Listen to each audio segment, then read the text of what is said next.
नमस्कार बंधुगण आपण मानकु कुकिंग तड़का को स्वागत जनाऊँगी। बंधुगण आपण मैंने तरकारी देखी जानीपारे केते सुंदर होइए आमर तरकारीटी। यहाँ मु अमृतभंडा आलू तरकारी आज आपण मानकु करके देखैबी। जदि आपण मानकु आज अमृतभंडा रेसिपी भल लगिवो ताहले आपनाकु घरे निश्चय ट्राए करिवे आ मो चैनल को सब्सक्राइब करिवे। तो चलतु आरंभ करबा अमृतभंडा आलू तरकारी। अमृतभंडा आलू तरकारी करबा पई मु एठी 2टा अमृतभंडा को यही भाव खंड बड़ बड़ टे सैज खंड कर आलू 2टा बड़ बड़ खंड कर रखी। तापर एवं आम गैस लगे कड़े बसई कड़े आमर गरम है तो से तेल दे दूची। तेल दे सारिक अमृतभंडा आलू सबू एखाड़ी पकई दूची। पकईकि भलक आम ताकू भाजवा। आप तो जानते अमृतभंडा टिके तेल रे भाजिले ता टेस्ट बहुत बढ़िया लगे। तो अमृतभंडा आलू को आम भाजिका घोड़े दूची टिके। तापर अमृतभंडा आलू भाजी हवा भितर एपटे आम गोटे मसला तैयारी करवा। से मु ग्राइंडर गिनारे गोटे बड़ साइज टमाटर दे दूची। दे सारिक तापर 2 खंड अदा देउची। तापर 6-7-8 पाखुड़ा दे दूची मु रसुण। तापर गोटे चामच दउची जीरा आउ गोटे चामच दउची मु धनिया। एठी मु गोटा जीरा गोटा धनिया नहीं। तापर अल्प टिके पानी देकि आमे भलकरी ताकू ग्राइंडिंग करबा। आपण थरे गोटा धनिया गोटा जीरा देकि देखंतु तरकारी केते बढ़िया टेस्ट लागिवो।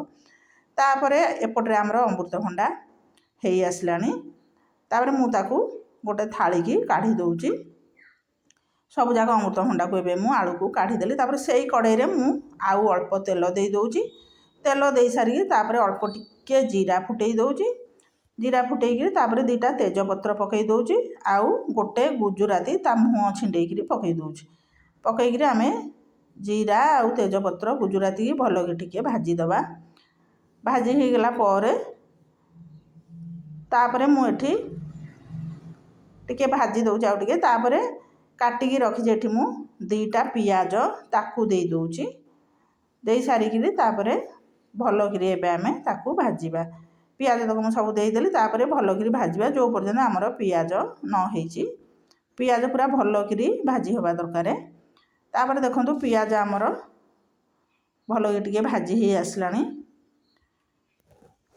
तापर आउ टिके मु ताकू भाजी दउची। भाजी सारिक तापर पियाज आमर भाजी सारिक एबे मु सेथिरे अल्प टिके डालचीनी गुंड दे दूची। आपण पियाज भाजिला बेले डालचीनी गुंड देवे देखिए केते बढ़िया बास्ना हबो। तरकारी भी बढ़िया टेस्ट हबो। तापर एबे मु बाटिकी रखिथिबा जो टमाटर और जीरा धनिया पेस्ट दे दूची। आपण तो गोटा डालचीनी पकईकी तरकारी करथिबे किंतु थरे डालचीनी गुंड देकरी तरकारी करंतु बढ़िया टेस्ट लागिबो। तापर मसला आमर टिके कसी हे गेलानी। एबे मु सेई गिना धोईकरी आउ टिके पानी दे दूची। तापर हल्दी पाउडर आधा चामच पकई दूची आउ आधा चामच लंका गुंड दे दूची। आपण राग आपण हिसाब रे कम बेसी करिवे। देकरी एबे आमे भलकरी मसला को कसिबा।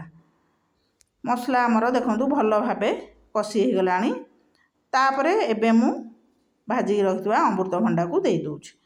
बंधुगण जदि आपण मानकु आज अमृतभंडा रेसिपी भल लागिवो ताहले आपण आकु घरे निश्चय तैयारी करिवे खाइबे। आपणक मतामत जणैबे।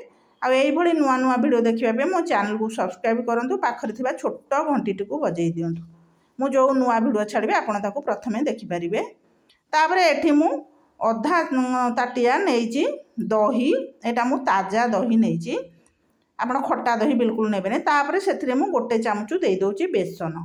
आपण तो अमृतभंडा संतुला तरकारी बहुत बार खाइतेबे। थरे दही आ बेसन देइकरी करंतु देखिबे केते सुंदर लागिवो तरकारीटी।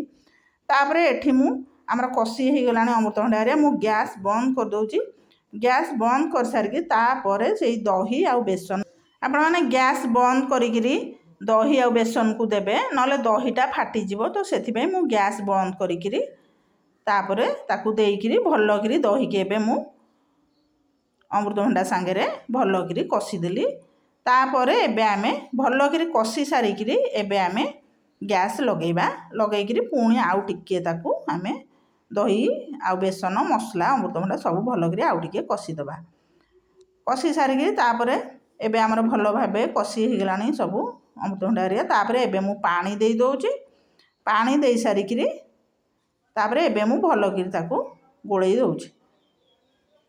गोलई सारिकी तापरे देखो मुझे भल भाव ए मसला सांगे गोलई देली अमृतभंडा को गोलई सारिकी एबे स्वाद हिसाब से दे दूची मु लुण लुण दे सारिकी तापरे एबे आमे ताको आउ टिके मु मिसई दोची मिसईकरी एबे मु घोड़ई दोची घोड़ईकरी ताको आमे सिझिबाकू दबा तापरे 10 मिनिट पर मु आपनको 10-12 मिनिट पर देखौची देखंतु अमृतभंडा आउ आलू आमर भल भाव अधा हेई आसलानी तापरे एबे मु स्वाद दे दोची सेठरे गरम मसला गोटे चामच आउ 2टा कंचा लंका मु पकेइथिली सेटा देखै पान नथली तापरे गरम मसला दे सरी एबे मु सेथिरे टिके कस्तूरी मेथी दोची कस्तूरी मेथीटा देले बढ़िया बास्ना हबो ए अमृतभंडा आलू तरकारी तापरे घोड़ई दोची आउ 4-5 मिनिट ताको फुटिबाकू दबा देखो 4-5 मिनिट पर मु आपनको देखौची अमृतभंडा आलू तरकारी आमर पूरा रेडी हो गलानी